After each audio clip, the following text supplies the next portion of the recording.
এই দুনিয়া অন্ধকারে ছেয়ে গেল, অন্ধকারে নিমজ্জিত। প্রাচ্য আর পাশ্চাত্যের মানুষগুলো যখন অসভ্যতায় বর্বরতায় মানুষগুলো যখন ভরে গিয়েছে, তখন আল্লাহ তার হাবিবকে পাঠায় দিলেন আলো জ্বালানোর জন্য। তিনি আলো মশাল নিয়ে আসলেন। আল্লাহর নবী কোনো তাবিজ কবজ দিয়া সমাজটাকে পরিবর্তন করেন নাই, ঝাড়ফুঁক দিয়া সমাজ পরিবর্তন করেন নাই, আমাদের দেশের তথাকথিত নেতাদের মতো চাপাবাজি বক্তৃতা দিয়া সমাজটাকে পাল্টান নাই। রাসূলুল্লাহ সমাজ পাল্টাইলেন উত্তম চরিত্র দিয়া। আল্লাহু আকবার। উত্তম আদর্শ দিয়ে তিনি মানুষের সাথে এমন চরিত্র, এমন আদর্শ, এমন হিউম্যান বিহেভ, এমন মানবিক আচরণ করলেন, চরম শত্রুও তাকে দেখে মুগ্ধ হতো।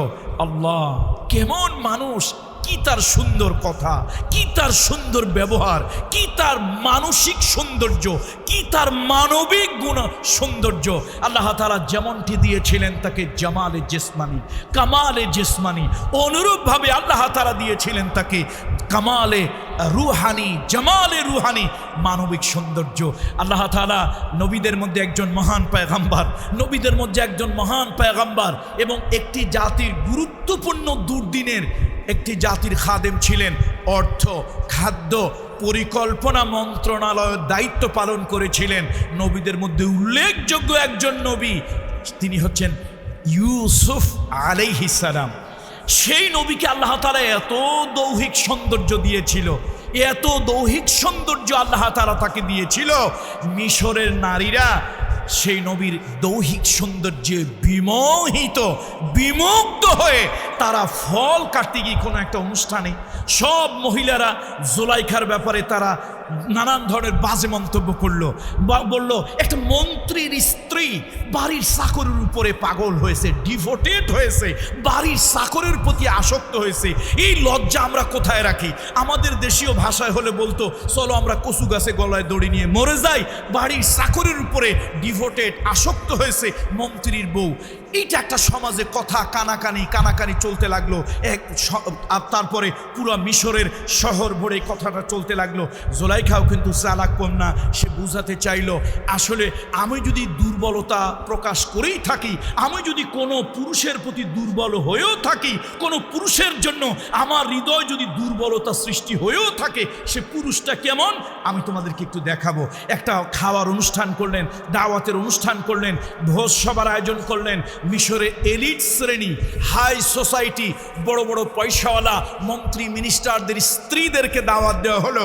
সেখানে খাওয়া দাওয়া শেষে যখন তাদেরকে ফল কাটতে, ফল খেতে দেওয়া হলো, একটা করে ছুরি দেওয়া হলো আর একটা করে ফল দেওয়া হলো, আপনারা কাটুন এবং ফল খান। ইউসুফ আলাইহিস সালামকে বের হয়ে আসতে বলা হলো। তিনি একটা রুমের মধ্যে ছিলেন। তার মালিক যিনি, অর্থাৎ এই বাড়িতে তাকে দেখাশোনা যিনি করেন, সে মালিকের স্ত্রী তাকে বের হয়ে আসতে বলেছে। তিনি তো অর্ডার পালন করতে হয়। ইউসুফ আলাইহিস সালাম আল্লাহর পয়গম্বর, আমাদের সাধারণ মানুষের মতো, দুনিয়ার কোনো নেতা দার্শনিকের মতো চরিত্র পয়গম্বরদের না। নবীদের চরিত্র সম্পূর্ণ পুত ও পবিত্র। নবীদের চরিত্র আল্লাহর দ্বারা নিয়ন্ত্রিত। আল্লাহু আকবার। এখন আপনি আমি যদি এত সুন্দর এতগুলো ডানাকাটা পড়ি বললাম কেন? মিশরের সব ভদ্র শ্রেণী, এলিট শ্রেণী, হাই সোসাইটি, ধনী মানুষগুলোর স্ত্রী যেখানে আছে, আপনি আর আমি হইলে তো রাক্ষসের মতো তাকায় থাকতাম। কিন্তু ইউসুফ আলাইহিস সালাম তো পয়গম্বর। এরকম একটা পরিস্থিতিতে তিনি তার সৌন্দর্য, তার দৈহিক সৌন্দর্য তিনি বেহায়ার মতো এই নারীদের সামনে উপস্থাপন করতে চান না। এটা তার নবুয়তির শানের খেলাফ।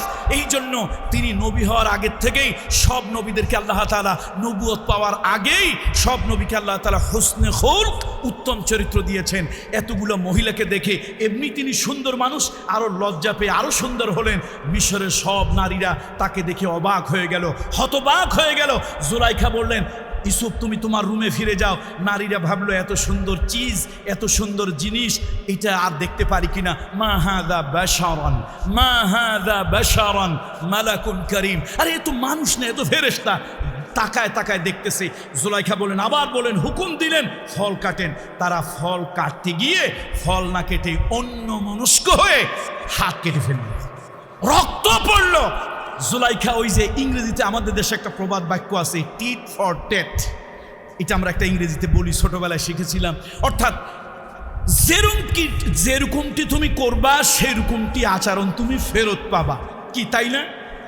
তো এখন এই মহিলারাই জুলাইখার বদনাম করেছিল, একটা চাকরের প্রতি সে পাগল হয়েছে, ডিভোটেড হয়েছে। এটা লজ্জার ব্যাপার, অসম্মানের ব্যাপার।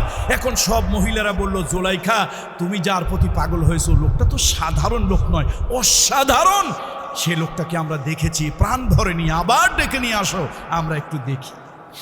আম্মা জানা আয়েশা সিদ্দিকা বলেছেন, ইউসুফ আলাইহিস সালামের দৈহিক সৌন্দর্য দেখে মিশরের নারীরা অবাক হয়ে গিয়েছিল, হতবাক হয়ে গিয়েছিল। তারা আশ্চর্যান্বিত হয়েছিল আর বলেছিল, মা হাযা বাশারান, এটা কোনো মানুষ নয়, এই লোকটা কোনো মানুষ নয়। এত সুন্দর দৈহিক সৌন্দর্য যার, ওই লোকটা মানুষ হতে পারে না, সে ফেরেশতা হবে।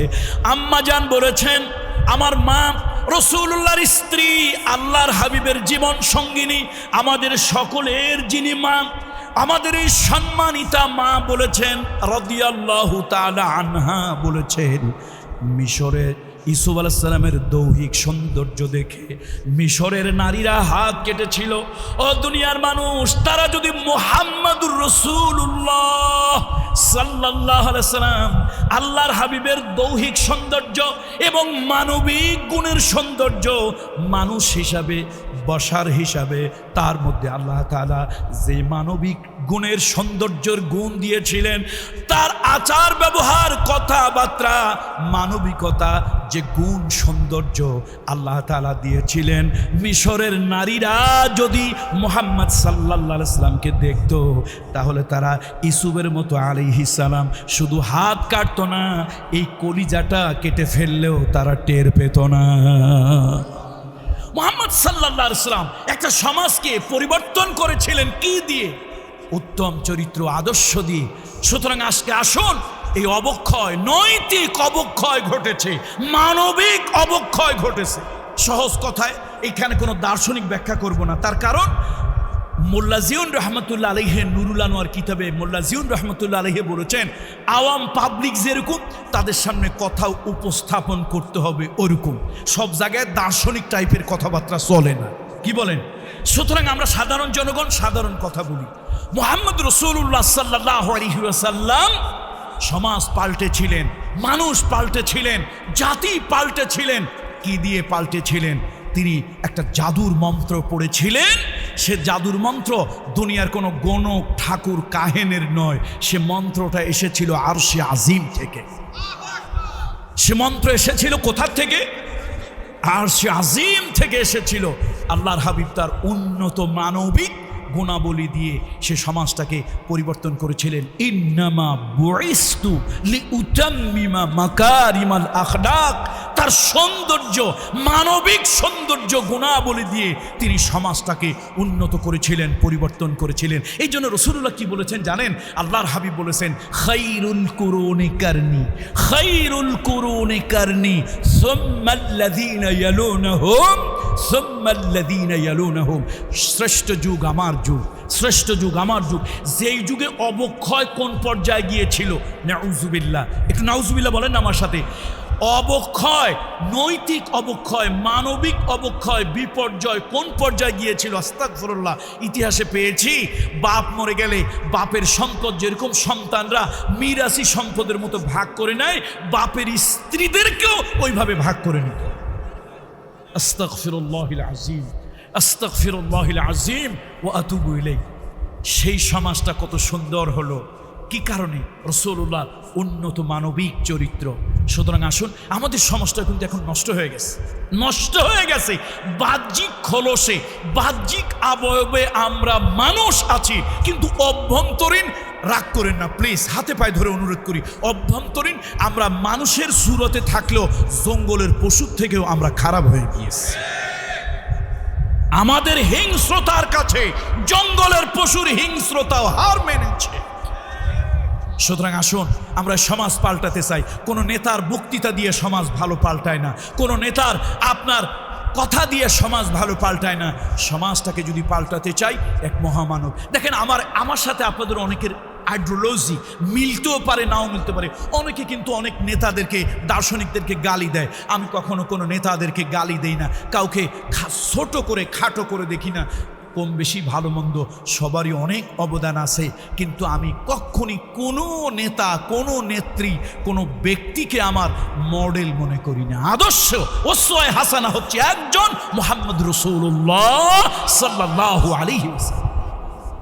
আমি কখনই কোনো নেতা, কোনো জাতির কোনো নেতা, স্থপতি, জাতির কোনো কর্ণধার, জাতির কোনো বীর পুরুষ আমি কখনই করি না। এমনকি আমার ধর্মের না, অন্য ধর্মের, যেমন Nelson Mandela, I salute him. I salute him. Nelson Mandela. আমি একজন পীরজাদা, আমি এক খানকার সন্তান, তুমি একজন খ্রিস্টান। তোমার আমার ধর্ম আলাদা হতে পারে, কিন্তু আমি তোমাকে সম্মান করি, ইজ্জত করি, স্যালিউট করি। কেন? তোমার চামড়াটা কালো ছিল, সাদা চামড়ার মানুষ তোমার উপরে নির্যাতন করেছে, তোমার উপরে নিষ্পেষণ করেছে। তুমি মানুষে মানুষের চামড়ার পার্থক্য, চামড়ার বৈষম্য, চামড়ার ডিসপ্যারিটি দূর করার জন্য তুমি স্ট্রাগল করেছো, রিভলিউশন করেছো, আন্দোলন করেছো। তুমি জীবনের 26 থেকে 29টা বছর তুমি কারাগারের অন্ধকার প্রকোষ্ঠে কাটিয়েছো, আমার দেশের আয়না ঘরের মতো।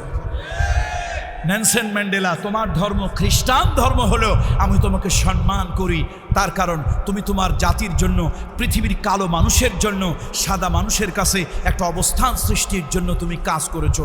মাদার তেরেসা, তিনি হচ্ছেন একজন খ্রিস্টান মহিলা, আমি তো একজন মুসলমান। আমি অসম্মান তাকে করি না, অপমান করি না, ক্রিটিসাইজ করি না, ইনসাল্ট করি না, নিগলেক্ট করি না।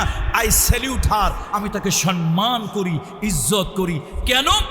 যদিও তিনি একজন মহিলা, ভিন্ন ধর্মের, কিন্তু মানবতার জন্য তিনি কাজ করেছেন। কিন্তু আল্লাহর কসম, কোরআন হাতে নিয়ে বলছি, পৃথিবীর কোনো নেতা, কোনো নেত্রী, কোনো দার্শনিক, কোনো ব্যক্তি আমার জন্য মডেল, অনুকরণযোগ্য আদর্শ নয়। আমার জন্য অনুকরণযোগ্য আদর্শ, আমার জন্য মডেল, আমার জন্য ওসওয়ায়ে হাসানা একজন, সে মহামানবের নাম হলো মুহাম্মাদুর রাসূলুল্লাহ সাল্লাল্লাহু আলাইহি ওয়াসাল্লাম। আল্লাহর নবী, যে সমাজের ভিতরে মদ চলেছে, যে সমাজের ভিতরে গাঁজা চলেছে, যে সমাজের ভিতরে খারাপ মাদকে ভরে গিয়েছিল, যেই সমাজের মানুষ নৈতিকভাবে এত খারাপ হয়ে গেছে, এক জায়গায় ঘাস জন্মেছে, এক জায়গায় ঘাস জন্মেছে। ওই ঘাস কোন বংশের উট আগে খাইল? এক জায়গায় পানি জমেছে, ওয়াদির ভিতরে পানি জমেছে, ওই পানি কোন বংশের উট আগে খাইল? তোর বংশের উট আগে কেন পানি পান করলো? তোর বংশের ঘোড়া কেন এই জায়গার ঘাস আগে খাইলো? এইটা নিয়ে লাগলো গন্ডগোল, এইটা নিয়ে লাগলো মারামারি, এইটা নিয়ে লাগলো কাটাকাটি। বছরের পর বছর চলে গেল, কত গন্ডগোল, 1 শতাব্দী, 100 বছর পার হয়ে গেল, আর বংশ পরস্পরায় এই হিংসা, এই গন্ডগোল থেকেই গেল। ওই সমাজে জন্মগ্রহণ করলেন, ওই সমাজে জন্মগ্রহণ করলেন এক মহামানব। শুধু মানুষ, শুধু মানুষ, বলুন কে তিনি? মহামানব, এক মহামানব ওই সমাজে জন্মগ্রহণ করলেন। তিনি ছোটবেলা থেকেই মানুষকে এমন আদর্শ শিক্ষা দিলেন, যেই সমাজে মারামারি হয়, কাটাকাটি হয়, রক্তারক্তি হয়, সেই সমাজে মহামানব মুহাম্মদ রাসূলুল্লাহ তার ছোট্ট বয়সে যুবকদেরকে ডাকলেন, যুবকদেরকে ডেকে বলেন, ও যুবকেরা, মারামারি কাটাকাটি হানাহানি রক্তারক্তি ভালো নয়। কত মা সন্তান হারায়, কত মা বিধবা হয়ে যায়, কত সন্তান এতিম হয়ে যায়। আমরা নিজেরা কোনো গন্ডগোল মারামারি করব না, কাউকে করতে সাহায্য সহযোগিতা করব না, কাউকে করতে সাহায্য সহযোগিতা করব না। আসো আমরা সবাই মিলে এইটা একটা সঙ্গ করি, সবাই বলল এটা একটা ভালো কাজ, নিজেরাও গন্ডগোল মারামারি করব না, অন্য যদি করে আমরা সাহায্য সহযোগিতা করব না। তাহলে কি করা যায়? ও মুহাম্মদ, তোমার হাতে হাত রেখে আমরা শপথ নেই, ওত নেই, হলফ করি আর কোনো রক্তারক্তি নিজেরা করব না, অন্য কেউ করতে সাহায্য করব না। সেই শিশু বয়সে হাবিবে কিবরিয়া মুহাম্মদ সাল্লাল্লাহু আলাইহি ওয়াসাল্লাম একটা অধপতিত সমাজকে অবক্ষয় থেকে, তরুণদেরকে অবক্ষয় থেকে মুক্ত করার জন্য, নতুন করে একটা জীবন দেওয়ার জন্য কি গঠন করেছিলেন বলেন তো? হিলফুল ফুজুল। ফজলের ওত নিয়েছিল, হলফ করেছিল, অঙ্গীকার করেছিল মারামারি নিজেরা করব না। আবার বংশের লোকেরা যদি মারামারি গুতাগুতি কাটাকাটি করে সেই কাজে কি করব না? সহযোগিতা করব না। দেখছেন, এই হলো আমার নবীজির নবুয়তির আগের জীবন।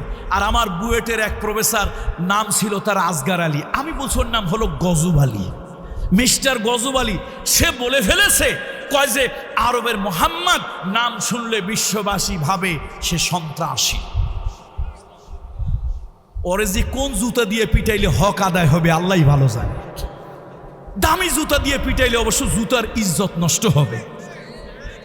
হ্যাঁ, ছেঁড়া জুতা, রাইট, তাও আবার অনেকদিন রাস্তায় পড়ে আছে এরকম জুতা। বন্ধুরা আমার, যেই নবী নবুয়ত পেলেন উনি জন্ম থেকেই নবী, মুহাম্মদ রাসূলুল্লাহ জন্ম থেকেই নবী। উলুল আজম পয়গম্বরদের মধ্যে অন্যতম শ্রেষ্ঠ পয়গম্বর কে? মুহাম্মদ রাসূলুল্লাহ সাল্লাল্লাহু আলাইহি ওয়াসাল্লাম। জন্ম থেকেই তিনি নবী। তবে নবুয়তির আনুষ্ঠানিক দপ্তরটা আল্লাহ তাআলা তাকে বুঝিয়ে দিয়েছেন কত বছর বয়সে? 40 বছর বয়সে। আহা, সেই নবী এই সমাজটাকে অধপতন থেকে মুক্ত করার জন্য, অবক্ষয় কাকে আমরা বলি মোটা দাগে আপনাদের বোঝানোর জন্য বলি, যেখানে একটা দীর্ঘদিন ধরে একটা সভ্যতা সংস্কৃতি ভালো কিছু চলে আসে, হঠাৎ যদি সমাজে বা দীর্ঘদিন ধরে সমাজে এইটার উল্টা কোনো কাজ চলে, তখনই আমরা বলি অবক্ষয় হয়েছে, সমাজের অবক্ষয় হয়েছে। ঠিক অনুরূপভাবে বিশেষজ্ঞদের অভিমত হলো অবক্ষয় কোন সমাজে হয়? যেই সমাজে সুবিচার, ন্যায় বিচার থাকে না, সেই সমাজে অবক্ষয় হয়। একটু বলেন তো আমার সাথে মোটা দাগে, অল্প কথায়, বেশি ব্যাখ্যার দরকার নাই। অবক্ষয় আমরা তাকেই বলি যেই সমাজে কি থাকে না? সুবিচার, ইনসাফ, ন্যায় বিচার থাকে না, সেই সমাজই অবক্ষয় হয়। তার কারণ চোর চুরি করে যদি বিচারের মুখোমুখি না হয়, ডাকাত ডাকাতি করে বিচারের মুখোমুখি যদি না হয়, ধর্ষণকারী ধর্ষণ করে বিচারের মুখোমুখি যদি না হয়, কেউ যদি রাতের বেলায় বুর্জুয়া, কেউ অস্ত্রধারী অন্যের সম্পদ লুণ্ঠন করে, সে যদি বিচারের মুখোমুখি না হয়, সমাজ যদি তার বিচার না করে, বরং ওই আরবদের মতো মাইট ইজ রাইট, জোর আছে যার, অধিকার হলো তার, এইরকম যদি মনে করে, তাহলে ওই সমাজে অবক্ষয় সৃষ্টি হয়। নৈতিক অবক্ষয়, চরিত্রিক অবক্ষয়, মানবিক অবক্ষয়, এই অবক্ষয় সৃষ্টি শুরু হয়। সুতরাং এই অবক্ষয়ের সমাজ, অধপতিত সমাজ, আইয়ামে জাহিলিয়াতের সমাজ পাল্টে দিয়েছিলেন কে?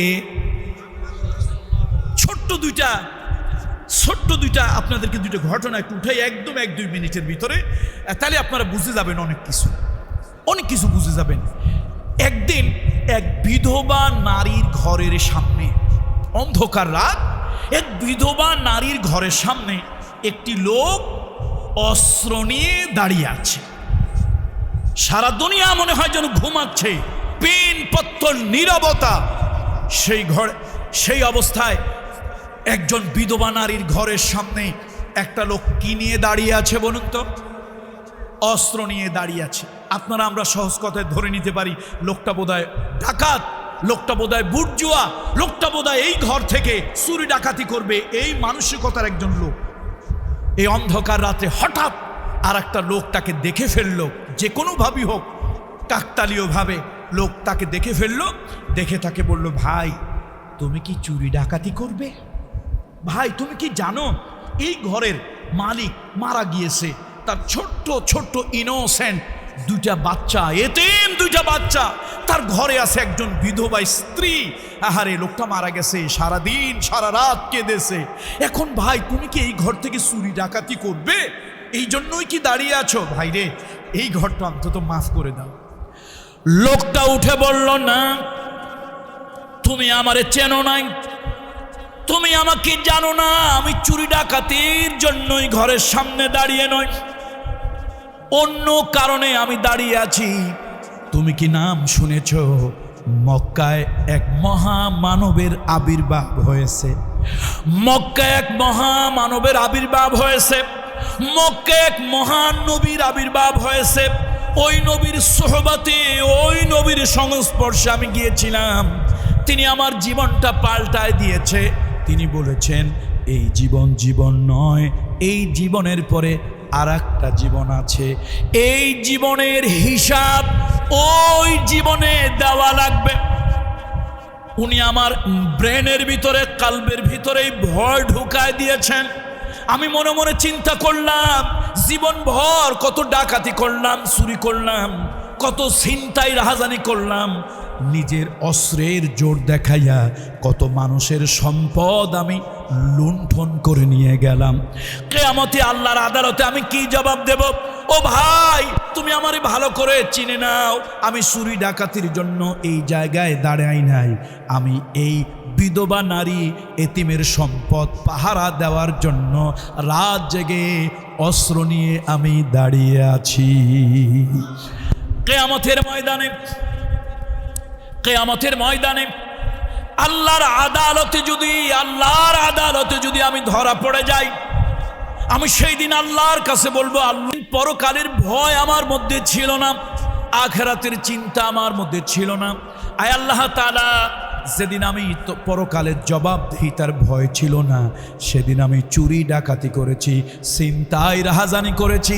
আল্লাহ, তোমার হাবিবের সোহবতে গিয়া, মানবতার বন্ধু, মানবতার শিক্ষক মুহাম্মদুর রাসূলুল্লাহর সোহবতে গিয়া পরকালের ভয়, জবাবদিহিতার ভয়, আখিরাতের ভয়, জাহান্নামের ভয়, আল্লাহ তোমার মিজানে বিচারের ভয় আমার দিলের মধ্যে এসেছে।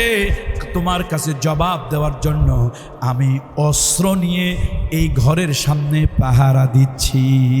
আল্লাহু আকবার। এই যে এটাকে বলি আমরা একটা রেডিক্যাল চেঞ্জ, একটা আমূল পরিবর্তন।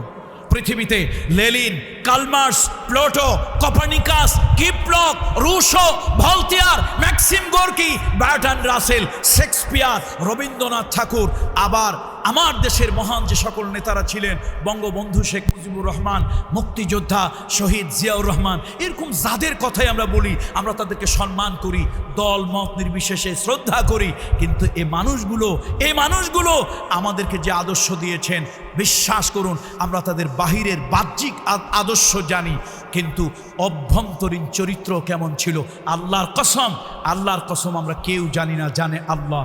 কেউ জানে না, জানে আল্লাহ। আর এই পৃথিবীর নেতাদের কাছে মানুষের বাহ্যিক পরিবর্তন আসে, কিন্তু পরকালীন জীবনের জবাবদিহিতার ভয় মুহাম্মদ সাল্লাল্লাহু আলাইহি ওয়াসাল্লাম দিয়েছেন, জাহান্নামের ভয় দিয়েছেন।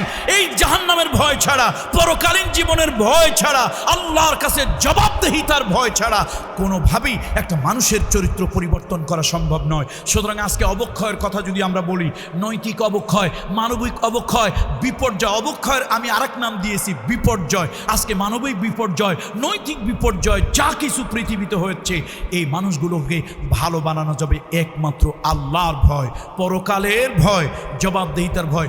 দুদকের ভয় দিয়া মানুষ পাল্টানো যাবে। তার কারণ দুদকে যারা চাকরি করেন তারাও তো মানুষ। কি তারা মানুষ না? এক লোক এক ফান্ডের 2 কোটি টাকা আর এক ফান্ডে আছে, টাকা তো স্রুপ হয় নাই, সেই জন্য যদি 10 বছরের সাজা হয়, আচ্ছা বলেন তো, হাজার হাজার কোটি টাকা বিদেশে যারা পাচার করছে, ওদের কত হাজার কোটি বছর আপনার কি হওয়া দরকার? জেল ফাঁসি হওয়া দরকার। দুদক যেন কাঠের চশমা চোখে দিয়ে ঘুরে বেরিয়েছে বিগত 15 বছর, লোহার চশমা চোখে দিয়ে ঘুরে বেরিয়েছে।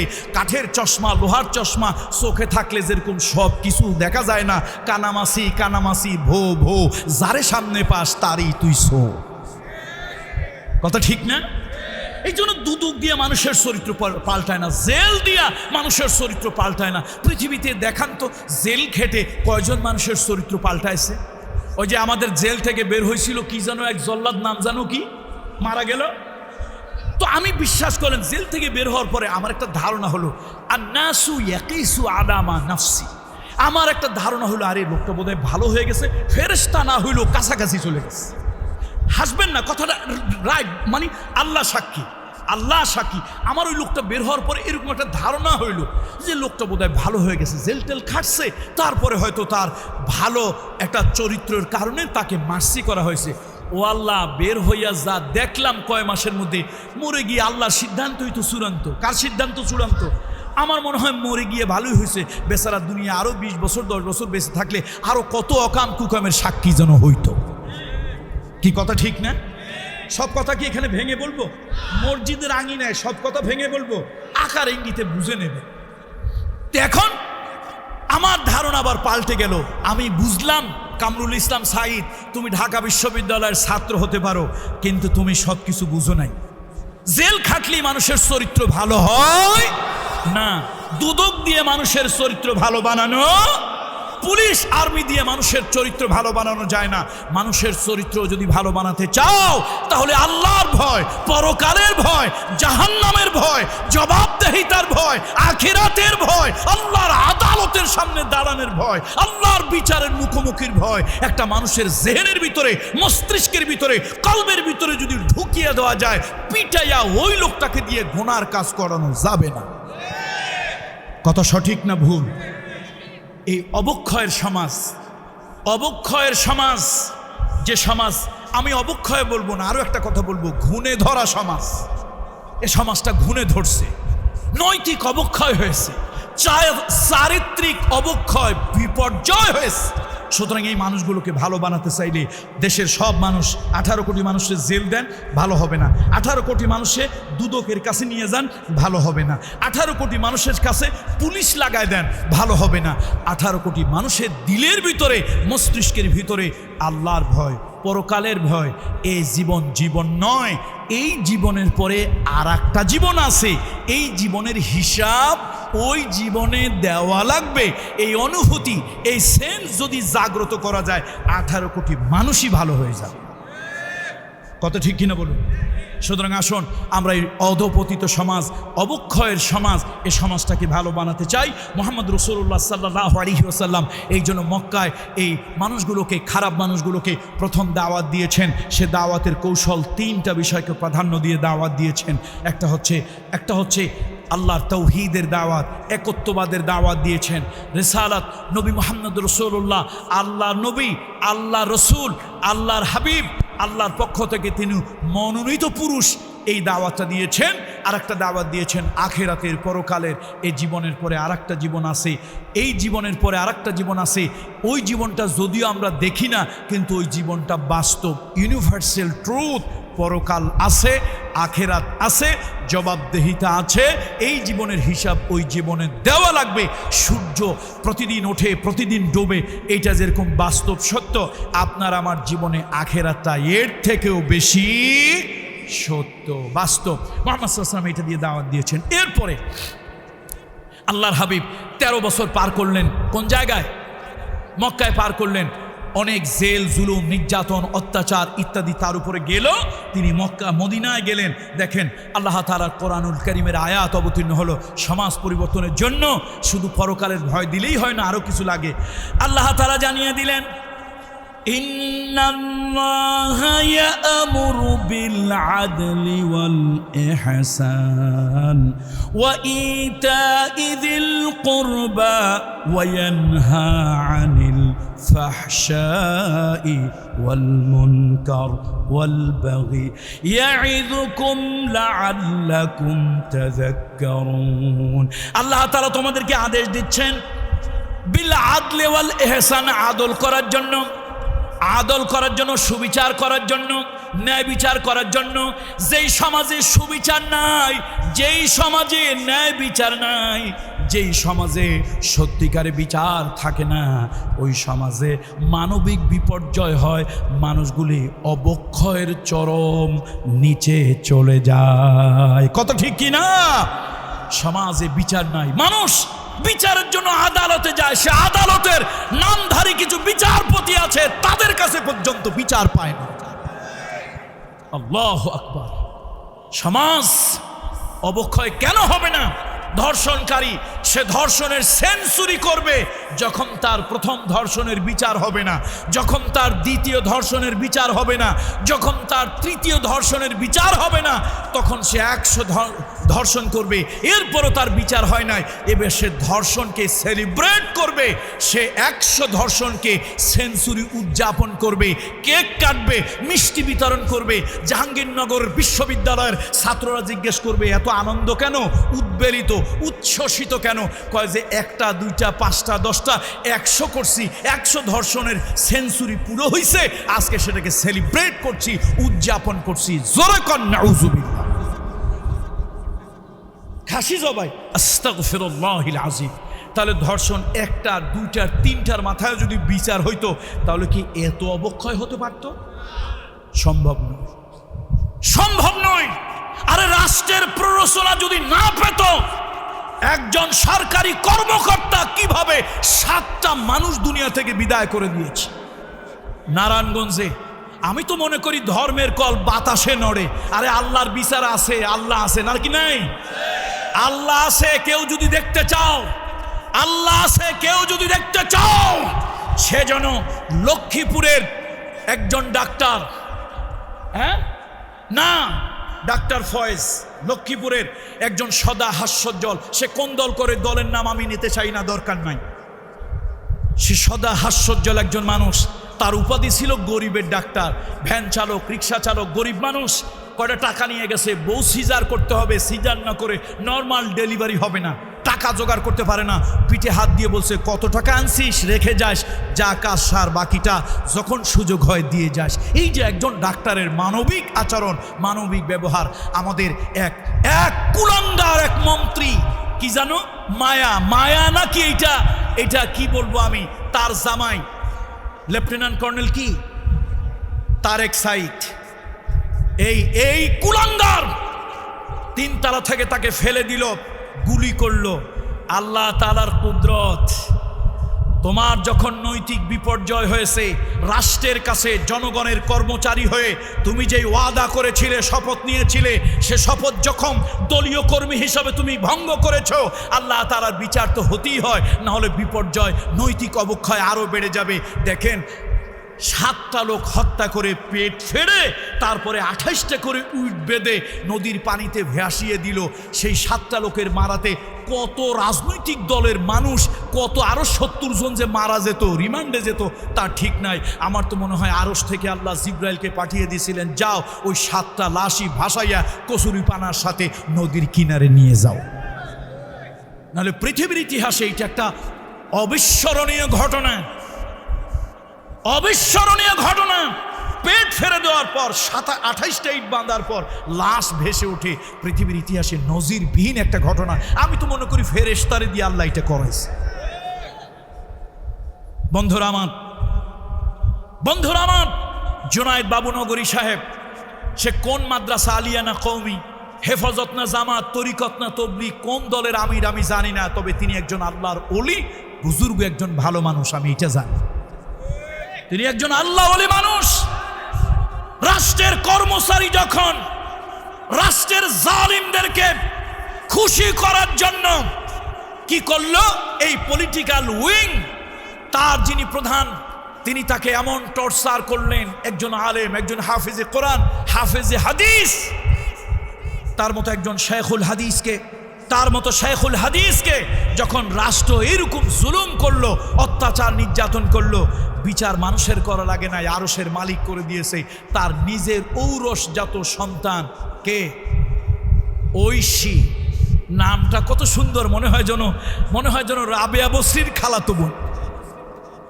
আল্লাহ তাআলা তারে দিয়ে তার বাপরে শিক্ষা দিল।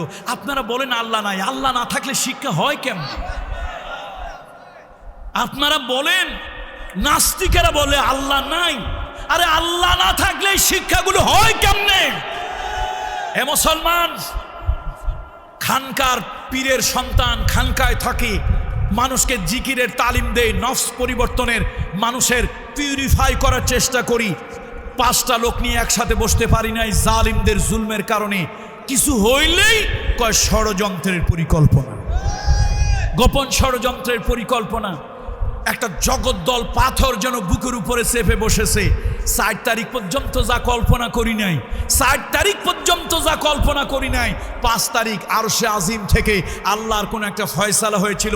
না হলে মানুষের ধারা যেরকম আব্রাহা তার হস্তি বাহিনী নিয়ে আসছিল আল্লাহর ঘর আব্দুল মুত্তালিব খানায় কাবার মুলতাজিম হলো কাবা ঘরের দরজার চৌকাঠ ধরে আকাশের দিকে তাকিয়ে বলেছিল, হে আকাশের মালিক, আরশের মালিক, আমি দুর্বল, আব্রাহা সবল, আমার কাছে হাতি ঘোড়া নাই, কিন্তু আব্রাহার কাছে আছে, আমার কাছে সেনাবাহিনী নাই, তার কাছে আছে, তোমার ঘর ভাঙার জন্য এসেছে মালিক, তাকে প্রতিরোধ করার কোনো ক্ষমতা আমার নাই, তোমার ঘর তোমার জিম্মায়, তোমার ঘর তোমার হাওয়ালায়, তোমার ঘর তোমার আমানতে রেখে আমি আমার জান নিয়ে পলাচ্ছি। আল্লাহ, তোমার আমানতের তুমি খেয়ানত করিও না, তোমার ঘর তোমার জিম্মাতেই আমি দিয়ে গেলাম। আল্লাহ তাআলা তার ঘর হেফাজত করেন নাই। আব্দুল মুত্তালিব যা কল্পনাও করতে পারেনি, আব্দুল মুত্তালিব যা কল্পনাও করতে পারেনি, আকাশ থেকে আল্লাহ তাআলা ঝাঁকে ঝাঁকে তয়রান আবাবিল, ঝাঁকে ঝাঁকে পাখি, আমরা কই আবাবিল পাখি, এটা আরবিতে কয় গলদে সহি, এটা একটা অশুদ্ধ কথা, কিন্তু 1000 বছর ধরে চলে আসতেছো, এখন আপনারাও কোন আবাবিল পাখি, আমরাও হুজুররা কই আবাবিল পাখি, আসলে আবাবিল পাখি না, ঝাঁকে ঝাঁকে পাখি, গলদে মশহুর। বন্ধুরা আমার, আল্লাহর ঘরকে হেফাজত করলো, আল্লাহ হেফাজত করেছে। সুতরাং আসুন, এই সমাজ অধপতনে চলে গিয়েছে, মানুষ অধপতনে চলে গিয়েছে, আজকে প্রত্যেকটা সেক্টরে অধপতন হয়েছে। সরকারি কর্মচারী কর্মকর্তা বলেন, আদালতের বিচারক বিচারপতি বলেন, উকিল বলেন, আমার মতো আপনার মতো টুপিওয়ালা নামাজি লোক বলেন, প্রত্যেকটা মানুষের ভিতরে কিছু না কিছু মানবিক বিপর্যয়, চারিত্রিক বিপর্যয় হয়েছে। এর কি লজ্জা ছাড়া আমরা বলতে পারি কথা সত্য না মিথ্যা? কোনো লজ্জার কিছুই নাই। আমার মানবিক বিপর্যয় হয়েছে, আপনার মানবিক বিপর্যয় হয়েছে, সমাজের রন্ধ্রে রন্ধ্রে আজকে সমাজের মানুষের বিপর্যয় হয়েছে, চরিত্রিক বিপর্যয় হয়েছে, নৈতিক বিপর্যয় হয়েছে, আদর্শিক এই অবক্ষয়ের সমাজ, এই বিপর্যয়ের সমাজ, এই ঘুণে ধরার সমাজটাকে আমরা যদি পাল্টাতে চাই, আসুন, আল্লাহ তাআলা বলেছেন, লাকাদ কানা লাকুম ফি রাসূলিল্লাহি উসওয়াতুন হাসানা। মুহাম্মদ রাসূলুল্লাহ সাল্লাল্লাহু আলাইহি ওয়াসাল্লামকে আল্লাহ তাআলা উসওয়ায়ে হাসানা করেছিলেন, উত্তম গুড এক্সাম্পল, তার মধ্যে অনুকরণযোগ্য আদর্শ আল্লাহ তাআলা রেখেছিলেন। সুতরাং আসুন, আমরা কোনো নেতাকে অসম্মান করি না। আমার জাতির যত সন্তানেরা চলে গিয়েছেন, সেই সরওয়ার্দী থেকে শুরু করে শেরে বাংলা একে ফজলুল হক থেকে শুরু করে আমার জাতির যত শ্রেষ্ঠ সন্তানের বিদায় হয়েছেন, দলমত নির্বিশেষে আমরা তাদের জন্য দোয়া করি, আল্লাহ মাগফিরাতের কামনা করি, আল্লাহ তাদের ভুল ত্রুটিগুলি মাফ করে দেন। আল্লাহ যদি তাদেরকে মাফ করে দেয়, আপনার আমার কোনো ক্ষতি আছে? আল্লাহ যদি তাদেরকে বেহেশত দেয়, আপনার আমার কম পড়বে? আমরা তাদের জন্য ভালো কামনা করি, কিন্তু আল্লাহর কোরআন হাতে নিয়ে আল্লাহর জাতে পাকের কসম খেয়ে বলি, আল্লাহর কোরআন হাতে নিয়ে আল্লাহর জাতে পাকের কসম করে বলি, আমার আদর্শ, অনুকরণ আদর্শ, পৃথিবীর কোনো নেতা, পৃথিবীর কোনো নেত্রী, পৃথিবীর কোনো ব্যক্তি, পৃথিবীর কোনো দার্শনিক নয়, আমার অনুকরণীয় আদর্শ একমাত্র এক মহামানব মুহাম্মাদুর রাসূলুল্লাহ, মুহাম্মাদুর রাসূলুল্লাহ সাল্লাল্লাহু আলাইহি ওয়াসাল্লাম। ঢাকা বিশ্ববিদ্যালয়ের একজন অধ্যাপক ডক্টর মোস্তাফিজুর রহমান সাহেব, আল্লাহ তাআলা তার কবরটাকে জান্নাতের টুকরায় পরিণত করে দিন, মাশরিক থেকে মাগরিব পর্যন্ত তার কবরটাকে প্রশস্ত করুন, জান্নাতের উচ্চ মাকাম দান করুন। আমি ঢাকা বিশ্ববিদ্যালয়ে যখন পড়ি, তখন অতিরিক্ত একটা সাবজেক্ট আমি মুসলিম ফিলোসফি আমি নিয়েছিলাম অতিরিক্ত একটা সাবজেক্ট হিসাবে। তো মাঝে মাঝে আমি ওনার কাছে ক্লাস করতে যেতাম, মাঝে মাঝে ওনার কাছে আমি পড়তে যেতাম। তুমি আমার জিজ্ঞেস করতো, আচ্ছা তুমি মাঝে মাঝে বাপু আসো, আবার মাঝে মাঝে তুমি ডুব দেওয়া বোঝেন তো, হারায় যাও, কারণটা কি? তো আমার সাথের ছেলেমেয়েরা কয়, স্যার ও কিন্তু একজন হুজুর। কয়, ও তো হুজুর তো দেখতেছি ড্রেসে। কয়, না স্যার ও ওয়াজ করে। তখন ডক্টর মোস্তাফিজুর রহমান, আল্লাহ তাআলা তাকে জান্নাতের উচ্চ মাকাম দান করুন, সে কোনো এক সময় কুষ্টিয়া ইসলামী বিশ্ববিদ্যালয়ের ভাইস চ্যান্সেলর হয়েছিলেন, ঢাকা বিশ্ববিদ্যালয়ের একজন স্বনামধন্য টিচার, শুধু স্বনামধন্য না, যোগ্যতা সম্পন্ন, কমনওয়েলথের বৃত্তি নিয়ে তিনি লন্ডনে ডক্টরেট করেছিলেন। বাংলাদেশের হাতে গোনা কয়েকজন বুদ্ধিজীবী, হাতে গোনা কয়েকজন প্রফেসর যাদের সৌভাগ্য হয়েছিল কমনওয়েলথের বৃত্তি নিয়ে লন্ডনের মতো জায়গায় ডক্টরেট করা, তার মধ্যে একজন হচ্ছেন ডক্টর মুস্তাফিজুর রহমান। হ্যাঁ, এবং কোরআনের ইংরেজি অনুবাদ তিনি করেছেন। তো প্রসঙ্গক্রমে উনি আমাকে বলতেছেন, দেখো সাইদ, ভালো লাগলো যে তুমি যে মাঝে মাঝে ওয়াজ টোয়াজ করো, তো আমি একদিন দুনিয়ায় থাকবো না, আমার একটা কথা তোমার কাছে রেখে যাই। সুবহানাল্লাহ বলবেন না? আমি একদিন দুনিয়ায় থাকবো না। দেখছেন, আসলে দুনিয়া এখন উনি নাই, কিন্তু আমি আল্লাহর নগণ্য গোলাম, আমি পীরজাদা মরহুম দেলওয়ার হোসেন আনসারী রহমতুল্লাহ আলাইহির সন্তান, আমি আল্লাহ আমাকে দুনিয়ায় রাখছে। তুমি আমাকে একদিন আবেগে বলতেছে, শোনো আমি একদিন দুনিয়ায় থাকবো না, কিন্তু আমার একটা কথা তোমার কাছে রেখে যাচ্ছি, শোনো। মানুষ অনুসরণ কার করবে, অনুকরণ কার করবে, আদর্শ কাকে মানবে, এটা যদি তোমার জীবনে কখনো কোনো ডায়ালসে, কোনো সেমিনারে আলোচনা হয়, তো তুমি আমার এই কথাটা মনে রাখিও। তাই আমি বললাম, স্যার বলেন। যে শোনো, আমি তো কমনওয়েলথের বৃত্তি নিয়ে লন্ডনের ডক্টরেট করছি, তো আমি ঢাকা বিশ্ববিদ্যালয়ের লেকচারার। আপনারা গ্রামের মানুষ আবার লেকচারার করলে বোঝে না, প্রফেসর করলে বোঝে। এটা একটা পাইকারি কমন কথা। লেকচারার করলে বোঝে না, কি কইলে বোঝে? প্রফেসর কইলে বোঝে। তা আপনাদের যারা বোঝে না তাদের বোঝানোর জন্যই বলি যে উনি কয় যে আমি তো ঢাকা বিশ্ববিদ্যালয়ে প্রথম প্রফেসর হিসেবে, মানে লেকচারার হিসেবে আমি ঢুকলাম, এরপরে আমি কমনওয়েলথের বৃত্তি নিয়ে চলে আসলাম। এখন আমি এখানে আমার গবেষণার কাজে খুব ব্যস্ত।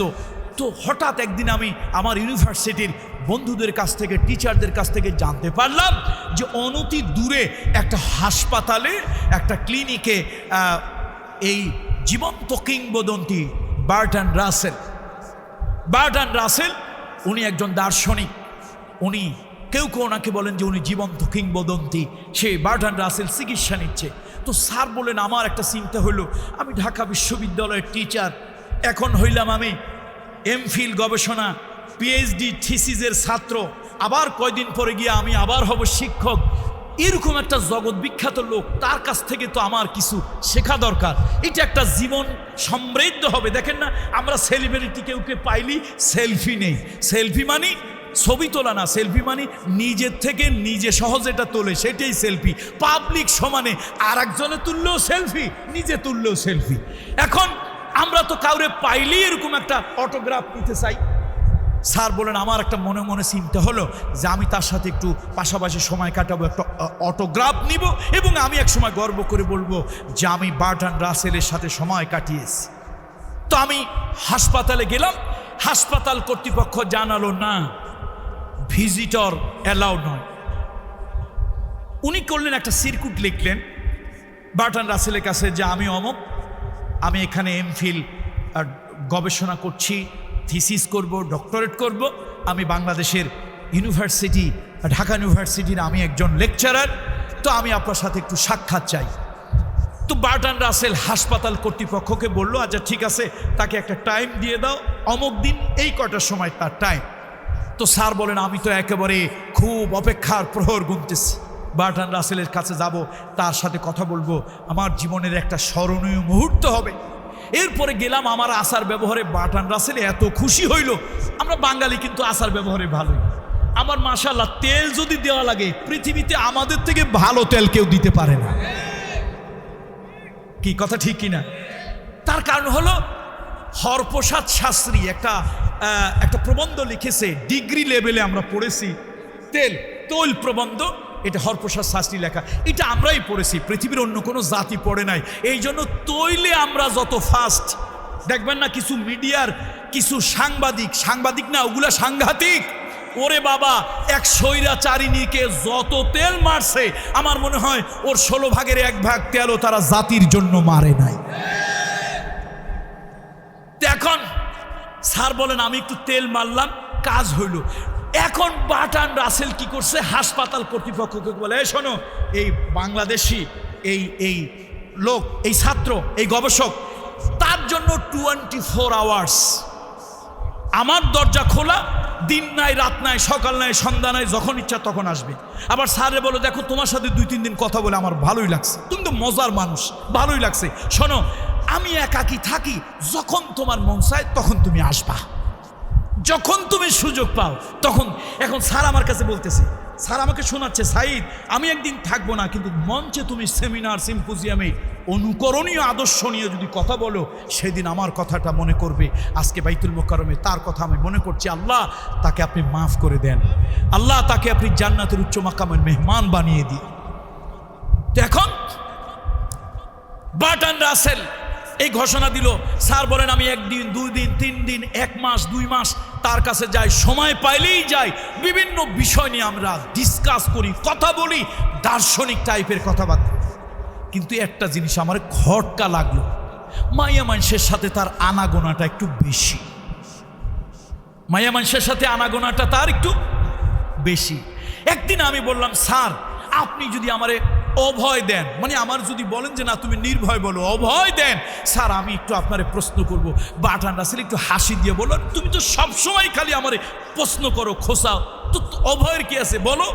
না স্যার, আজকের প্রশ্নটা, কোশ্চেনটা একটু এক্সেপশনাল টাইপের, একটু ব্যতিক্রম ধর্মী। স্যার আপনার অমুক বইতে নারী সম্পর্কে এই লিখেছেন, অমুক বইতে মহিলা সম্পর্কে এই লিখেছেন, কিন্তু বাস্তবে দেখতেছি আপনি অন্যরকম।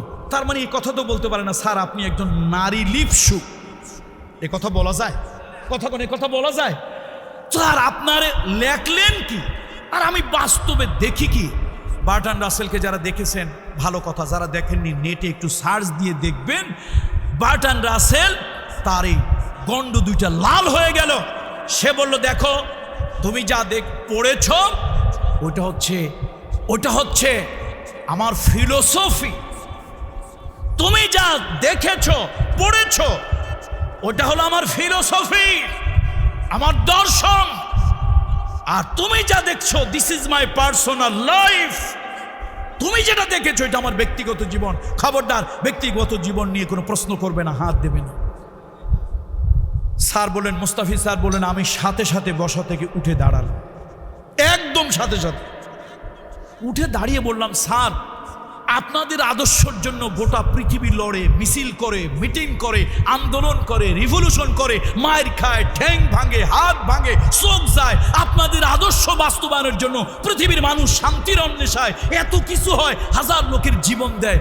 এই হলো আপনার আদর্শ, বইতে লেখেন একটা, বাস্তবে করেন আর একটা। তো এইরকম আদর্শতে আমি থু মারি। আমার মনে হয় মুসলমানের সন্তান আমার জন্য অন্য কেউ না, আমার জন্য অনুকরণযোগ্য আদর্শ নবী মুহাম্মদ রাসূলুল্লাহ। আমার নবী বলেছেন, হে আমার স্ত্রীরা, রাতের অন্ধকারে আমাকে যা করতে দেখো, দিনের আলোতে আমাকে যা করতে দেখো, প্রকাশ্যে আমাকে যা করতে দেখো, গোপনে আমাকে যা করতে দেখো, সব তোমরা মানুষের কাছে খুলে খুলে বলে দাও, সব খুলে খুলে বলে দাও। আমার জীবনে প্রকাশ্য গোপন আলো অন্ধকার আলাদা কোনো দিক নাই। আল্লাহ তাআলা এই দুনিয়ায় তাকে একটা সার্টিফিকেট দিলেন। আমরা চাকরি করতে গেলে একটা চরিত্রিক সনদ প্রয়োজন হয়। আল্লাহ তাআলা মুহাম্মদ রাসূলুল্লাহকে একটা চারিত্রিক সনদ দিলেন, ওয়া ইন্নাকা লাআলা খুলুকিল আযীম। আবেগ নিয়ে সবাই আমার সঙ্গে পড়েন, ওয়া ইন্নাকা লাআলা খুলুকিল আজিম। হে নবী, আপনি হলেন খুলকে আজিম, অনুকরণযোগ্য চরিত্রের গুড এক্সাম্পল, উত্তম আদর্শ যে চরিত্রে আছে আপনি সেই চরিত্রের। সুতরাং আজকে পৃথিবীতে বিপর্যয়, নৈতিক বিপর্যয়, আদর্শিক বিপর্যয়, চারিত্রিক বিপর্যয়, সব বিপর্যয় যদি দূর করতে চাই, নবী মুহাম্মদুর রাসূলুল্লাহ সাল্লাল্লাহু আলাইহি ওয়াসাল্লাম, আমার নবীজির আদর্শের কোনো বিকল্প নাই। জোরে বলেন আসেনি? আমার হাবিবে কিবরিয়া মুহাম্মদ রাসূলুল্লাহ সাল্লাল্লাহু আলাইহি ওয়াসাল্লাম যে সমাজে মদ চলেছে, যে সমাজে জুয়া চলেছে, যে সমাজে অনৈতিকতা চলেছে, যে সমাজে হানাহানি কাটাকাটি চলেছে, মানুষকে অত্যাচার নির্যাতন করত, যে সমাজে কোনো ন্যায় বিচার সুবিচার ছিল না, আল্লাহ তাআলা তার কাছে কোরআন অবতীর্ণ করলেন, ওয়া আকসিতু ইন্নাল্লাহা ইউহিব্বুল মুকসিতিন। নবী মুহাম্মদ রাসূলুল্লাহ মক্কায় থাকতে সুবিচার করেছে, আমানতদার ছিল। আল্লাহ রসুল সাল্লাল্লাহু আলাইহি ওয়াসাল্লাম কেমন আমানতদার, আল্লাহু আকবার। নবীজির দিন তারা কাফেররা মানে না, কিন্তু কাফেরদের আমানত রসুলুল্লাহর কাছে রেখে যায়। আচ্ছা বলেন তো, নবীজি যখন যে রাতে হিজরতে যাবেন, ওই রাতে আল্লাহ রসুলের ঘরে কাকে রেখে গেলেন? কেন রেখে গেলেন? হ্যাঁ, অমুসলিমদের, কাফেরদের আমানত ছিল।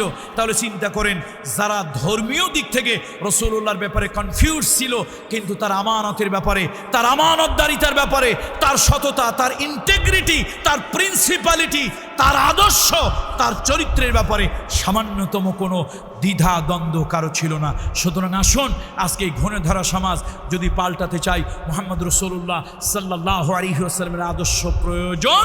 এই আদর্শ দিয়ে সুবিচার কায়েম করতে হবে, ন্যায় বিচার করতে হবে।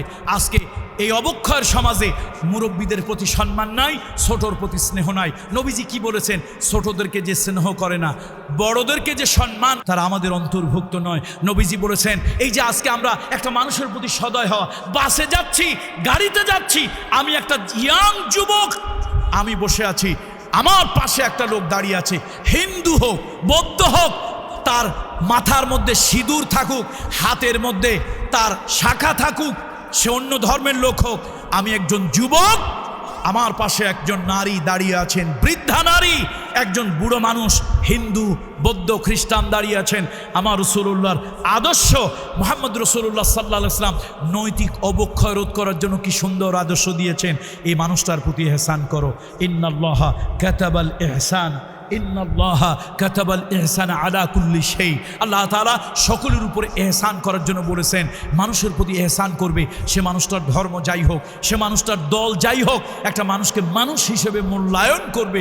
এই যে আপনি যখন একটা মানুষকে মানুষ হিসেবে মূল্যায়ন করবেন, তার ধর্ম দেখবেন না, তার জাতি দেখবেন না, তার গলায় পৈতা লাগানো আছে, হাতে শাখা আছে, কপালে সিঁদুর আছে, এইটা দেখবেন না। একটা মানুষ আগুনে পুড়ে মারা যাচ্ছে, একটা মানুষ রাস্তার পাশে বিপর্যস্ত, মানুষটা পড়ে আছে, আপনি তাকে ধরলেন, একটা ইজি বাইক ভাড়া করলেন, একটা সিএনজি ভাড়া করলেন, একটা অ্যাম্বুলেন্স ডেকে তাকে হাসপাতালে পাঠিয়ে দিলেন। আপনি জানেন লোকটা হিন্দু, জানেন লোকটা বৌদ্ধ, জানেন লোকটা খ্রিস্টান, আপনি একটা মানুষকে ধর্ম দেখে নয়, মানুষ হিসাবে তাকে রাস্তার পার থেকে কুড়িয়ে নিয়ে তাকে হাসপাতালে নিয়ে চিকিৎসা দিলেন, একটা মানুষের জীবন বাঁচতে সাহায্য করলেন। ওয়ামান আহইয়াহা, ওয়ামান আহইয়াহা ফাকান্নামা আহইয়ান নাসা জামিআ। তুমি যদি একটা মানুষের জীবন বাঁচতে এই যে সাহায্য করলে, আল্লাহ তাআলার কোরআন বলছে তুমি যেন সব মানুষকে বাঁচিয়ে দিলে, যে সওয়াব হতো ওই সওয়াব আল্লাহ তোমার আমল নামায় দিয়ে দিল। মুহাম্মদ সাল্লাল্লাহু আলাইহি ওয়াসাল্লাম আদর্শ, এই যে বিপর্যয় অবক্ষয় রোধ করতে হলে মানবিক অনুভূতি জাগ্রত করতে হবে। নজরুল, পাগলা নজরুল, আমার ভালোবাসার নজরুল, আমি বলি কাজী নজরুলকে বলি আমার ভালোবাসার পাগলা নজরুল। পাগলা নজরুল বলেছিল, হিন্দু নয় ওরা মুসলিম, ওই জিজ্ঞাসে কোনজন, কান্ডারি বলো ডুবিছে মানুষ, সন্তান মোর মার। একটা মানুষ যখন ডুবে ডুবে মারা যায়, আপনি তখন জিজ্ঞেস করতে পারেন না, এই মিয়া তুমি হিন্দু না বৌদ্ধ, মুসলমান না খ্রিস্টান, এগুলো জিজ্ঞেস করিও না ভাই। সে যার সন্তান হোক, যে ধর্মের হোক, একটা মানুষ ডুবে ডুবে মরতেছে। মুহাম্মদ রাসূলুল্লাহর আদর্শ, হাবিবে কিবরিয়ার আদর্শ, মহান নবীর আদর্শ, হাতটা বাড়িয়ে দাও, ওই মানুষটাকে, ডুবন্ত মানুষটাকে বাঁচতে সাহায্য করো। আজকে তোমার যদি নৈতিক অবক্ষয় হয়, তোমার যদি মানবিক অবক্ষয় হয়, সামাজিক অবক্ষয় যদি হয়, তাহলে তুমি মানুষকে বাঁচানোর পরিবর্তে মানুষকে হত্যা করবে, মানুষকে মারবে, চুরি করবে, ডাকাতি করবে, সম্পদের পাহাড় করবে। কত মানুষ ক্ষুধার যন্ত্রণায় মানুষ আপনার খেতে পারে না, আর তখন তুমি বিদেশের সুইস ব্যাংকে শুধু টাকার পাহাড় করবে। কথা ঠিক কিনা বলুন? আমার তো একবার দুঃখের কথা মনে আছে, চায়না থেকে একটা রোবট ভাড়া করে আনা হয়েছিল, নাম ছিল সোফিয়া। মনে আছে না ভুলে গেছেন আপনারা? কি নাম ছিল তার? সোফিয়া না সোফিয়া? সোফিয়া। তো এখন সেই সোফিয়ার মুখের একটু কৃত্রিম হাসি দেখার জন্য, আসলে তো কিছু লোকরা চালাক, এরা সব কথা কয় না, কত টাকা খরচ হয়, কোন জায়গা দিয়ে কি হয় এগুলি বলে না। তো যা শুনলাম কোটি কোটি টাকা খরচ হয়ে গেছে। আমি তখন দুঃখ করে বললাম, আপনাদের কি মানবতা নাই? মানবিক এত বিপর্যয় হয়েছে। আরে ঢাকা মেডিকেল কলেজে যান, কত গর্ভবতী মা হতে পারে, সেই মায়ের নাম সোফিয়া। একজন গর্ভবতী মা ঢাকার মেডিকেলে একটা বেড পাচ্ছে না, একটা মাদুর বিছিয়ে, একটা চাটাই বিছিয়ে তার হাসপাতালের বারান্দার মধ্যে মানবিক বিপর্যয় হয়ে বিপর্যস্ত মানবতা পড়ে আছে। সেই মাকে যদি একটা বেড কিনে দিতেন, সে মায়ের জন্য যদি 250 শয্যার হাসপাতাল আরও 100 শয্যা বাড়াতেন, কতই না ভালো হতো। রোবট সোফিয়ার হাসি দেখার পরিবর্তে একজন মা সোফিয়া, একজন গর্ভবতী নারী সোফিয়া, একজন রোগাক্রান্ত সোফিয়া, একজন অসুস্থ নারী সোফিয়া, তাকে যদি একটা বেডে শোয়াইয়া উন্নত চিকিৎসা দিয়া তাকে যদি রোগ মুক্ত করে হাসি মুখে বাড়ি পাঠানো যেত, এই রোবট সোফিয়ার হাসির তুলনায় ওই জীবন্ত সোফিয়া, ওই গরিব সোফিয়া, ওই গর্ভবতী মা সোফিয়া, ওই রোগে আক্রান্ত সোফিয়ার হাসি আল্লাহর কাছে হাজার লক্ষ কোটি গুণ মূল্য বেশি। আমাদের মানবিক বিপর্যয়, এই বিপর্যয় হওয়ার কারণে, অবক্ষয় হওয়ার কারণে, ঘুণে ধরার কারণে আজকে আমরা সাদা কালো ব্যবধান বুঝতে পারছি না। আসুন, এই সমাজটা অবক্ষয় ভরে গিয়েছে। এই অবক্ষয় রোধ করার জন্য সুবিচার প্রয়োজন, ন্যায় বিচার প্রয়োজন। এই জন্য আল্লাহ তাআলা বলেছেন, ও আকসিতু ইন্নাল্লাহা ইউহিব্বুল মুকসিতিন, সুবিচার করো। রাসূলুল্লাহর আদালতে বিচার এসেছে। নবীজি কিন্তু কখনো ধর্ম দেখে বিচার করেনি, আল্লাহর নবী ন্যায়সঙ্গত বিচার করেছেন।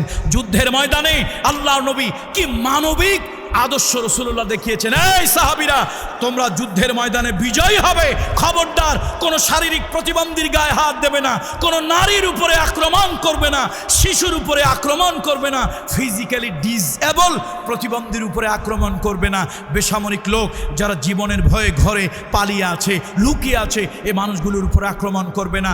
তোমরা যদি কোনো দেশে বিজয়ী হও আর যদি গিয়ে দেখো শত্রুর দেশে গাছে ফসল ধরেছে, ফলবান কোনো বৃক্ষকে নিধন করবে না। যদি কোনো দেশে বিজয় হও আর যদি দেখো সে বিজয়ী দেশে মাঠে মাঠে ফসল পেকে আছে, আগুন দিয়ে সে ফসল জ্বালিয়ে দেবে না। এগুলো যখন করে, মানুষের যখন মানবিক বিপর্যয় হয়, নৈতিক অবক্ষয় হয়, তখন মানুষ এই খারাপ কাজগুলি করে। মুহাম্মদ সাল্লাল্লাহু আলাইহি ওয়াসাল্লাম যুদ্ধের ময়দানেও নৈতিক অবক্ষয় হতে দেয়নি। তবুকের যুদ্ধের কথা বলে আমি শেষ করব, কথা আর বাড়াবো না। তবুকের যুদ্ধ হলো প্রচণ্ড রকম গরমের ভিতরে, এত গরম, এত গরম, এত গরম, ভেড়া দুম্বা ছাগলগুলি মরে যাচ্ছে, গাছের খেজুর যেন পেকে পড়ে যাচ্ছে, মানুষগুলি ত্রাহি ত্রাহি চিৎকার শুরু হয়েছে। এই কষ্টের মধ্যে আল্লাহ নবী তার সাহাবীদেরকে নিয়ে তবুক অভিযানে গেলেন। তবুক যুদ্ধের এক পর্যায়ের কথা, ইতিহাস, ও মুসলমানেরা ইতিহাস জানুন। তবুক যুদ্ধের এক পর্যায়ের কথা, এক তপ্ত দুপুর বেলায় আহত একজন সাহাবী, পানির পিপাসায় কলিজাটা ফেটে যায়, প্রচন্ড গরম। এই যুদ্ধ আহত একজন সাহাবী পানির পিপাসায় কলিজা ফেটে যাচ্ছে।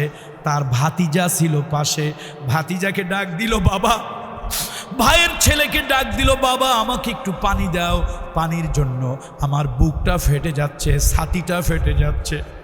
যুদ্ধ আহত সাহাবী, যুদ্ধের সারা শরীরের ভিতরে ক্ষতবিক্ষত, প্রচণ্ড তাপ, প্রচণ্ড রৌদ্র।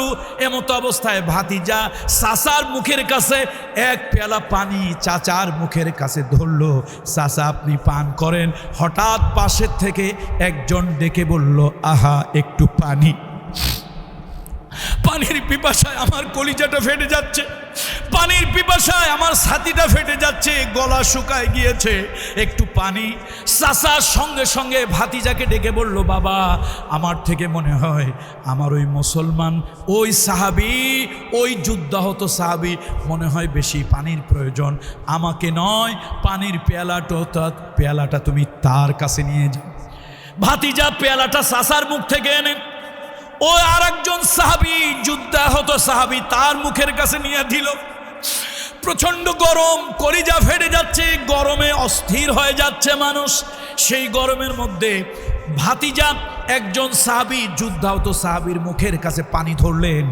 হঠাৎ পাশের থেকে একটা লোক কাতরাচ্ছে, আহা আমি বোধহয় আর বাঁচব না, শাহাদাত বরণ করব, একটু পানি, একটু পানি। পানির জন্য জিহ্বাটা শুকিয়ে গিয়েছে, পানির জন্য বুকের ছাতিটা ফেটে যাচ্ছে।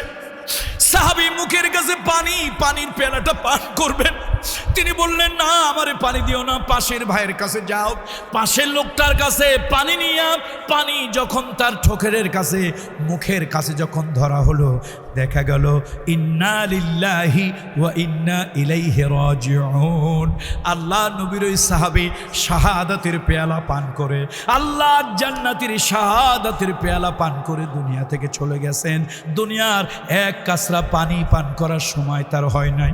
এবার ওই ভাতিজা ফিরে আসলো দ্বিতীয় সাহাবীর কাছে, এসে দেখেন তিনিও দুনিয়া থেকে বিদায় হয়ে গেছেন, শাহাদাতের পেয়ালা তিনিও পান করেছেন। এবার ভাতিজা নিজের চাচার কাছে ফিরে আসলো, চাচার মুখের কাছে পানিটা যখন দেবে, তবুক যুদ্ধের যুদ্ধাহত ওই সাহাবী, ওই চাচা আল্লাহ রসুলের সাহাবী, তিনিও দুনিয়া থেকে বিদায় হয়ে গিয়েছেন। ও মুসলমান ভাইরা, ও মুসলমান ভাইরা, মানবিক গুণ কত উন্নত হলে মানুষ তার নিজের অবক্ষয় কত রোধ করতে পারলে, মানুষ তার ভিতরে হিউম্যানিটি, ইনসানিয়াত, মানবতাবোধ জাগ্রত কোন পর্যায়ে করতে পারলে, একজন যুদ্ধাহত লোক নিজের কথা প্রাধান্য না দিয়া আরেকজন মানুষের কথা প্রাধান্য দেয়। আমরা তো সেই মুসলমান।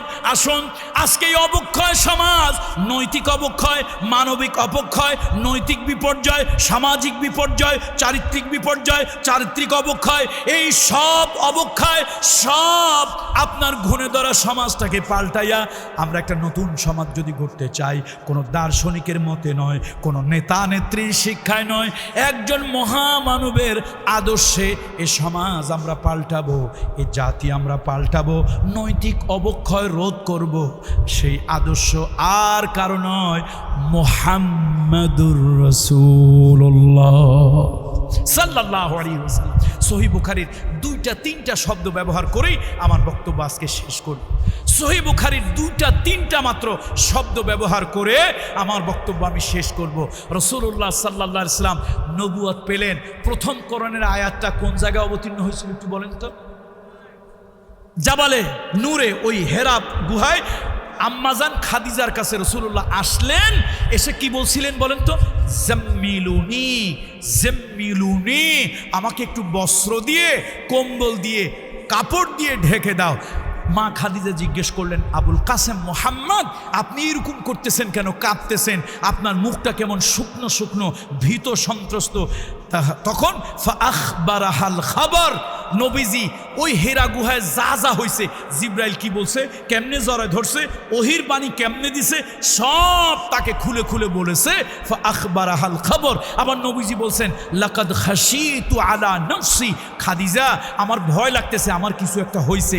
মা খাদিজা বললেন, কাল্লা কাল্লা, ওয়াল্লাহি ওয়াল্লাহি মা ইউখজিকাল্লাহু আবাদা, ইন্নাকা লাতাসিলুর রাহিমা ওয়া তাহমিলুল কাল্লা কাজা কাজা। হে মুহাম্মদ, এ মুহাম্মদ, ভয় পাবেন না, ভয় পাবেন না।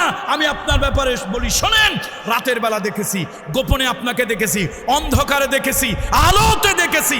আপনি রক্তের বন্ধন ঠিক রাখেন, রক্তের সম্পর্ক ঠিক রাখেন, এতিম, অনাথ, বিধবা, কন্যা, দায়গ্রস্ত, এদের প্রতি সদয় হন, বিপদগ্রস্ত মানুষকে সাহায্য করেন, তার পাশে গিয়ে আশ্রয় দেন, দাঁড়ান, অন্নহীনকে অন্ন দেন, বস্ত্রহীনকে বস্ত্র দেন। এই যে আপনার একটা মানবিক গুণ, আপনার মতো লোক বিভ্রান্ত হতে পারে না। কাল্লা ওয়াল্লাহি, কখনো নয়, আল্লাহর কসম। কে বলতেছে? আমরা নেতা দেখি, কার ভাষণ কত বড়, ওরে বাবা, কিছু তো নেতা নেত্রী আছে এইরকম চাপার জোর, আসার সময় বোধহয় বাড়ি থেকে ভ্যাজলিন অথবা গ্লিসারিন ঠোঁটের মধ্যে লাগাই আসছে, ঠাস ঠাস করে এইরকম মিথ্যা কথা কয়, জাতি যখন আগুনে পুড়িয়ে মরে তখন আমি হেলিকপ্টার দিয়ে পানি ঢালি। আমার মনে হয় ওই দিন শয়তান বাংলাদেশে ছিল না। শয়তান চিন্তা করলো, আল্লাহ বেশতে আমি ধোকা দিলাম 2টা লোকরে। কয়টা লোকরে ধোকা দিছিলাম? নাম বলেন তো? আবুল বাশার, বাবা আদম সফিউল্লাহ, আর আমাদের মা হাওয়া, এই দুজনের ধোকা দিল। ওনারা তো বেশত থেকে নামছে, শয়তান থাকতে পারছে? তো শয়তান কয়, আল্লাহ আমিও তো দুইটা লোকের ধোঁকা দিয়ে টিকতে পারি নাই, আমারও বিপর্যয় হয়েছে, পদস্খলন হয়েছে, আমিও দুনিয়া আসছি রাজিম মালেওয়ান, আমি অভিশপ্ত হয়েছি। আর কোটি কোটি মানুষের ধোঁকা দেয়, একটু ঠোঁটে বাদেও না, চোখের পলকও পড়ে না। বোন রে, তোর পাল দুইখানে একটু আগায় দে, আমি তোর একটু কদম বুসি করি, তুই আমার পীর, আমি তোর মুরিদ। তোর মতো শয়তান যদি দেশে থাকে, আমার মতো শয়তান ডিউটি না দিলেও চলবে। এই জন্য নেতার বড় বড় ভাষণ শুনে চরিত্র শেখা যাবে না, নেতার লেকচার শুনে কি করা যাবে না, চরিত্র শেখা যাবে না। এ মুসলমান, এই অধপতিত সমাজ, অবক্ষয়ের গহ্বরে নিমজ্জিত সমাজ, এই ধ্বংসপ্রাপ্ত সমাজ, গুণে ধরা সমাজ, এই মানুষগুলোর যদি ভালো বানাতে চাও, কোনো নেতা নেত্রী লেকচারের ভাষণ নয়, আসো মানবতার শিক্ষক, মানবতার বন্ধু, উত্তম চরিত্র, উসওয়ায়ে হাসানা নবী মুহাম্মদ রাসূলুল্লাহ, তার আদর্শ গ্রহণ করি, তার আদর্শ পৃথিবীতে শান্তি, কল্যাণ, মুক্তি আসবে। আল্লাহ তাআলা আজকের এই প্রোগ্রামকে কবুল করুন, আজকের এই মাহফিলকে কবুল করুন। ইসলামী ফাউন্ডেশন যে ব্যবস্থাপনা নিয়েছে, সে ব্যবস্থা